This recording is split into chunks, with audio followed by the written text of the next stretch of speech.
Logic ক্লাসে সবাইকে স্বাগত জানাই। এই লজিক ক্লাসে আজকে আমাদের আলোচনার বিষয় হলো বচন। তবে বচনের যে সিলেবাস সেটি একটু বড়, তাই এই বচনকে আমরা দুটো তিনটে ক্লাসে ভাগ করে আলোচনা করব। তাহলে আমাদের ক্লাস শুরু করা যাক। আমরা আগের দিন যুক্তি নামক ক্লাসে জানতে পেরেছিলাম যে লজিক বা তর্কবিদ্যার যে আলোচ্য বিষয় তা হলো চিন্তা, ভাষা ইত্যাদি নিয়ে, অর্থাৎ আমাদের চিন্তা কীরূপ হওয়া উচিত তা নিয়ে তর্কবিদ্যা আলোচনা করে। তবে মনে রাখতে হবে যে শুধুমাত্র ভাষায় প্রকাশিত চিন্তা নিয়েই তর্কবিদ্যা আলোচনা করে, অর্থাৎ যে চিন্তাগুলো ভাষায় প্রকাশ করা যায় সেই সমস্ত চিন্তাগুলো নিয়েই তর্কবিদ্যা আলোচনা করে। যে চিন্তাগুলো ভাষায় অপ্রকাশিত সেগুলো নিয়ে তর্কবিদ্যা আলোচনা করে না। আর আমাদের এই যে চিন্তার প্রকাশ তা দুইভাবে হতে পারে। এক হচ্ছে ভাষার মাধ্যমে, এই যে ভাষার মাধ্যমে, আর দুই কিভাবে হতে পারে, দৈহিক আকার ইঙ্গিতের মাধ্যমে, অর্থাৎ আমরা হাত পা নেড়ে ইশারা দিয়ে আমরা কি করতে পারি, ভাষা প্রকাশ করতে পারি। এবার এই যে ভাষার মাধ্যমে যখন আমরা মনের চিন্তা ব্যক্ত করি সেটাই হয়ে যায় বাক্য, অর্থাৎ ভাষার মাধ্যমে প্রকাশিত চিন্তাকেই বলা হয় বাক্য। আর এই বাক্যগুলিকে পরিশ্রুত ও তর্কবিজ্ঞানসম্মত যখন রূপ দেওয়া হয় তখন সেটা হয়ে যায় বচন। তাহলে আমরা দুটো জিনিস জানতে পারলাম, কি কি?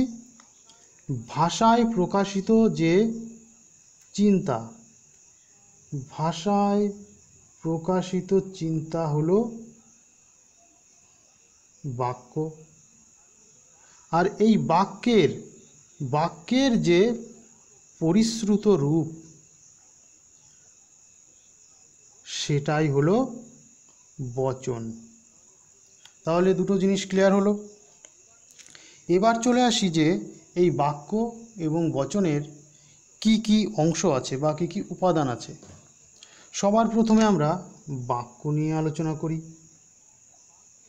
বাক্যের তিনটি অংশ থাকে বা তিনটি উপাদান থাকে। কি কি? উদ্দেশ্য, ক্রিয়া এবং বিধেয়। এই তিনটি অংশ থাকে বাক্যের। একটা উদাহরণ নিয়ে আমরা আর একটু ভালো করে বুঝে নিই। যেরকম ফুলটি হয় সুন্দর, যদি হয় তাহলে এখানে ফুলটি হলো উদ্দেশ্য, হয় হলো ক্রিয়া এবং সুন্দর হলো বিধেয়। এখানে উদ্দেশ্য হলো ফুলটি, ক্রিয়া হলো হয়, আর বিধেয় হলো সুন্দর। এইবার একটা জিনিস আমরা বুঝে নিই যে বাক্যের ক্ষেত্রে, শুধুমাত্র বাক্যের ক্ষেত্রে এই যে উদ্দেশ্য, ক্রিয়া, বিধেয় পরপর এইভাবে যে সাজিয়ে আমাদের বাক্য তৈরি করতে হবে এরকম কোনো নিশ্চয়তা নেই।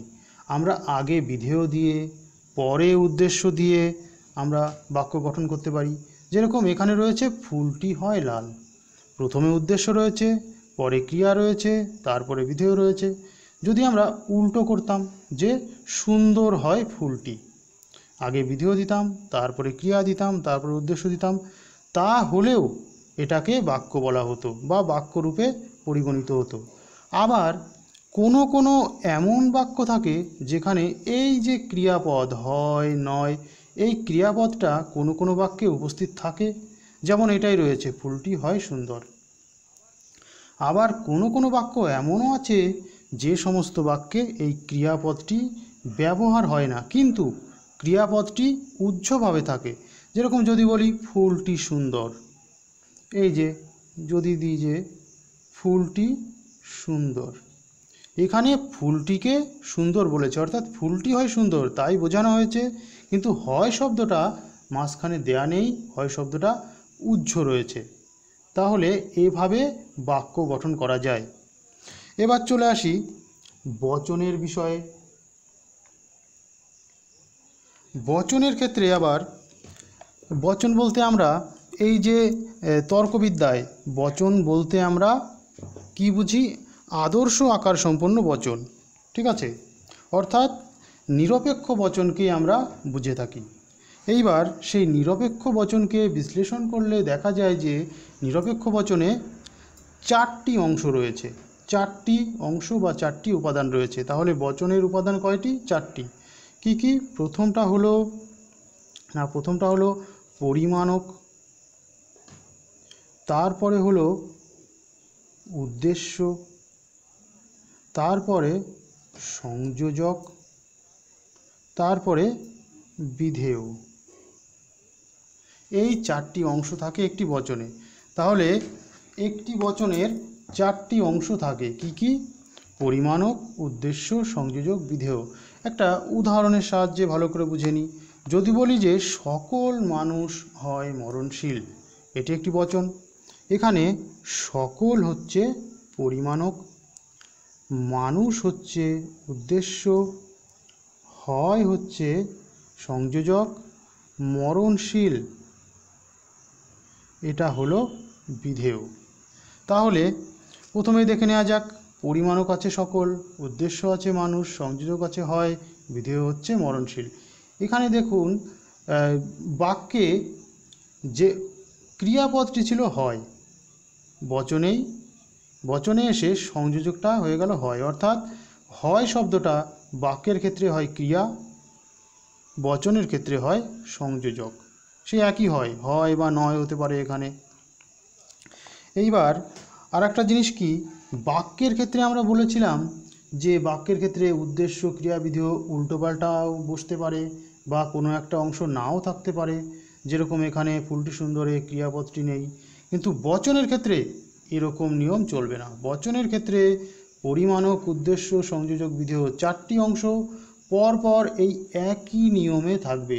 প্রথমে পরিমাণক থাকবে, তারপর উদ্দেশ্যপদ থাকবে, তারপর সংযোজক থাকবে, তারপর বিধেয় পদ থাকবে।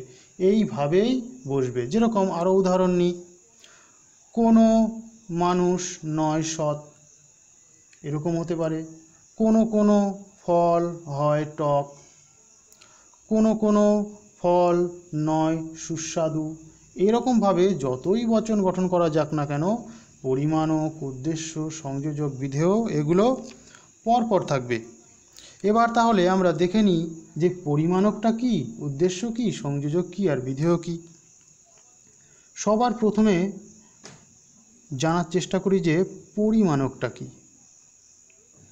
এই যে পরিমাণক শব্দের ভিতরেই রয়েছে পরিমাণক অর্থাৎ কোনো একটি বচনের যে শব্দের দ্বারা ওই বচনের পরিমাণ জানা যায়। অর্থাৎ পরিমাণ বলতে কী বোঝায়? যে ওই বচনে কতজন সংখ্যক ব্যক্তিকে, বস্তুকে বোঝানো হয়েছে। সবাইকে বোঝানো হয়েছে নাকি অল্প কিছুকে বোঝানো হয়েছে। এই সবাইকে বা অল্পকে একে বলা হয় পরিমাণ, যে কি পরিমাণ বোঝানো হয়েছে। সুতরাং পরিমাণক বলতে এখানে চলে আসে সকল, কোনো বা কোনো। যখন বলি সকল মানুষ হয় মরণশীল, তখন কি পরিমাণক বোঝানো হয়েছে? যে সবাই। যদি বলি কোনো মানুষ নয় সৎ, এখানেও কি পরিমাণক বোঝানো হয়েছে? সবাই, কারণ কোনো মানুষ নয় সৎ অর্থাৎ সবাইকেই বলেছে। কিন্তু যখন বলবো যে কোনো ফল হয় মিষ্টি, তখন পরিমাণক বোঝাবে অল্প, ঠিক আছে? অর্থাৎ পরিমাণকের দ্বারা আমরা বোঝাই যে কি পরিমাণ ব্যক্তি বা বস্তু সম্পর্কে বচনে বোঝানো হয়েছে। এবার চলে আসি উদ্দেশ্য।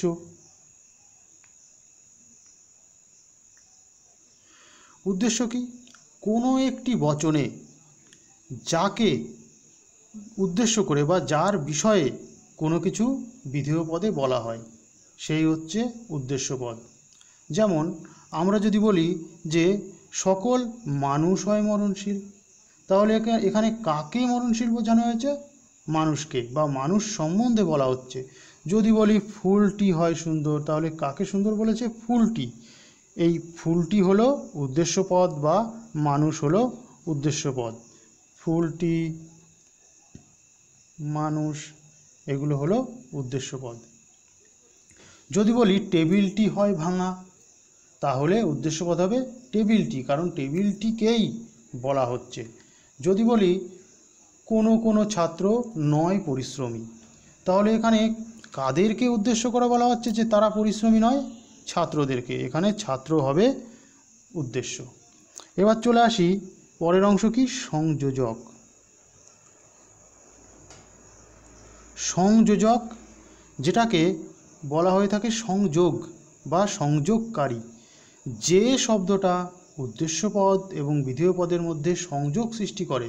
এই যে সকল মানুষ হয় মরণশীল, এই হয় পদটা মানুষ ও মরণশীল দুটো পদের মধ্যে সংযোগ সৃষ্টি করছে, তাই হয় পদটা হচ্ছে সংযোজক। সংযোজক কেমন হতে পারে? হয় হতে পারে, নয় হতে পারে। একটা জিনিস মনে রাখতে হবে যে সংযোজক সবসময় বর্তমান কালের হতে হবে, এখনের হতে হবে।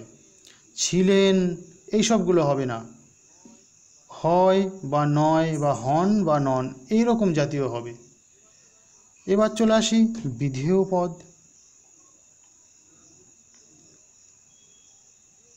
বিধেয় কি? কোনো বচনে উদ্দেশ্য সম্বন্ধে যা কিছুই বলা হোক না কেন সেটাই হয়ে যায় বিধেয় পদ। যেরকম সকল মানুষ হয় মরণশীল, এই মানুষকে কি বলেছে? যে মানুষরা মরণশীল, তাই মরণশীলটা হয়ে গেল বিধেয় পদ। আবার আগের বাক্যে ছিল কি, ফুলটি হয় সুন্দর। ফুলটি সম্বন্ধে কি বলেছে? সুন্দর। এই সুন্দরটা হচ্ছে বিধেয় পদ। যদি বলি যে পাখিগুলি ডানাযুক্ত, বচন হয় কেমন? যে সকল পাখি হয় ডানাযুক্ত। এখানে পাখিকে ডানাযুক্ত বলেছে, তাই ডানাযুক্ত এটা হলো বিধেয় পদ। ঠিক আছে, তাহলে এইবার চলে আসি গুণ, পরিমাণ ও সম্বন্ধ অনুযায়ী এই বচনকে কয় ভাগে ভাগ করা যায় আলাদা আলাদাভাবে। গুণ অনুযায়ী আলাদা, পরিমাণ অনুযায়ী আলাদা এবং সম্বন্ধ অনুযায়ী আলাদা। সবার প্রথমে চলে আসি গুণ অনুযায়ী। গুণ অনুযায়ী বচনকে কয় ভাগে ভাগ করা যায়? বলা হয়েছে যে গুণ অনুযায়ী বচনকে দুই ভাগে ভাগ করা যায়। এক হচ্ছে সদর্থক বচন আর দুই হচ্ছে নঙর্থক বচন। সদর্থক বচন আর নঙর্থক বচন। সদর্থক বচন কাদের বলে? সদর্থক বচন হলো হ্যাঁ বাচক, অর্থাৎ যে সমস্ত বচনে কোনো কিছু স্বীকার করা হয়। মানুষ হয় মরণশীল, রাম হয় ভালো ছেলে, ফুলটি হয় লাল, আমগুলি হয় মিষ্টি, এই যে হয় বোঝাচ্ছে এটা হচ্ছে হ্যাঁ বাচক বা সদর্থক বচন। অন্যদিকে নঙর্থক কি? না বাচক। না বাচক মানে অর্থাৎ যে বচনে কোনো কিছু না বলে বা অস্বীকার করে। কোনো মানুষ নয় সৎ, কোনো কোনো ফল নয় টক, কোনো ফুল নয় সুগন্ধি। এই যে নয়, নয় থাকলে সেটা হবে নঙর্থক বচন। তাহলে গুণ অনুযায়ী বচন দুই প্রকার, সদর্থক বচন, নঙর্থক বচন। এবার চলে আসি পরিমাণ অনুযায়ী বচন কয় প্রকার। পরিমাণ অনুযায়ীও বচন দুই প্রকার। একটা হচ্ছে সামান্য বচন বা একে বলে সার্বিক বচন, আর একটা হলো বিশেষ বচন। সামান্য বচন বা সার্বিক বচন মানে কি? এটা আমরা কি জানি? পরিমাণ অনুযায়ী, অর্থাৎ পরিমাণ মানে কতটুকু বা কতজনকে বলা হয়েছে। তাহলে যখন কোনো বচনে সবাইকে কিছু বলা হয়, সবার সম্বন্ধে কিছু বলা হয়, একজনও বাদ নেই, তখন সেটা হয়ে যায় সামান্য বচন বা সার্বিক বচন। যেমন যদি বলি সকল মানুষ হয় মরণশীল, অর্থাৎ এখানে সমস্ত মানুষ সম্বন্ধে বলা হলো, তাই এখানে এটা হয়ে গেল সামান্য বচন। যদি বলি কোনো মানুষ নয় সৎ, তাহলে এখানেও সব মানুষ সম্বন্ধেই বলেছে যে কোনো মানুষ সৎ নয়, তাই এটিও হলো সামান্য বচন। আবার তাহলে বিশেষ বচন কি? যখন কোনো বচনে অল্প কিছু, আংশিক কিছু সম্পর্কে বলা হয়, যে কোনো কোনো ফল হয় টক, কোনো কোনো ফল নয় টক, মানে অল্প কিছু, সেটা হচ্ছে বিশেষ বচন। তাহলে পরিমাণ অনুযায়ী বচন দুই প্রকার, সামান্য বচন, বিশেষ বচন। আর সবার শেষে রয়েছে যে সম্বন্ধ অনুযায়ী বচন কয় প্রকার। সম্বন্ধ অনুযায়ী বচনও আবার দুই প্রকার। এক হচ্ছে নিরপেক্ষ বচন, আর আরেকটা হচ্ছে সাপেক্ষ বচন। নিরপেক্ষ, সাপেক্ষ। নিরপেক্ষ বচন কি? যে বচনের একটি অংশ অন্য অংশের উপর কখনোই নির্ভরশীল নয়, যে বচনগুলো সরাসরি তার অর্থ বোঝাতে পারে বা তার বক্তব্যটা বোঝাতে পারে, সেটা হচ্ছে নিরপেক্ষ বচন। যেমন সকল মানুষ হয় মরণশীল। এখানে একটি অংশ বাক্যের বা বচনের একটি অংশ অন্য অংশের উপর নির্ভর করছে না, তাই এটি নিরপেক্ষ বচন। কোনো কোনো ফুল হয় লাল, এটিও নিরপেক্ষ বচন। আবার তাহলে সাপেক্ষ বচন কি? সাপেক্ষ বচন যখন কোনো একটা বচনের একটি অংশ অন্য অংশের উপর নির্ভর করে। যেমন যদি মেঘ হয় তাহলে বৃষ্টি হবে। এখানে বৃষ্টি হবে কি হলে? যদি মেঘ হয়, তাহলে মেঘ হওয়ার উপরে বৃষ্টি হওয়াটা নির্ভর করছে। তাহলে এই অংশটা এই অংশের উপর নির্ভর করছে, বৃষ্টি হওয়াটা মেঘের উপর নির্ভর করছে। তাই একে বলে সাপেক্ষ, অর্থাৎ কারুর জন্য অপেক্ষা করে আছে, কারুর কোনো শর্ত পূরণের জন্য অপেক্ষায় আছে, তাই এটা সাপেক্ষ বচন। অন্যদিকে সকল ফুল হয় সুন্দর, এই যে বাক্যটা, এই যে বচনটা, এই বচনটা হলো নিরপেক্ষ বচন। তাহলে আজকের ক্লাসে আমরা জানতে পারলাম যে বাক্য কি, বচন কি, বাক্যের কতগুলি অংশ, বচনের কতগুলি অংশ, সেগুলি কি কি, গুণ অনুযায়ী বচন কয় প্রকার, পরিমাণ অনুযায়ী বচন কয় প্রকার, সম্বন্ধ অনুযায়ী বচন কয় প্রকার। তাহলে আজকের ক্লাসে এই পর্যন্তই। বচন চ্যাপ্টারের বাকি অংশগুলো আমরা পরবর্তী ক্লাসগুলোতে আবার আলোচনা করব। ঠিক আছে, ধন্যবাদ।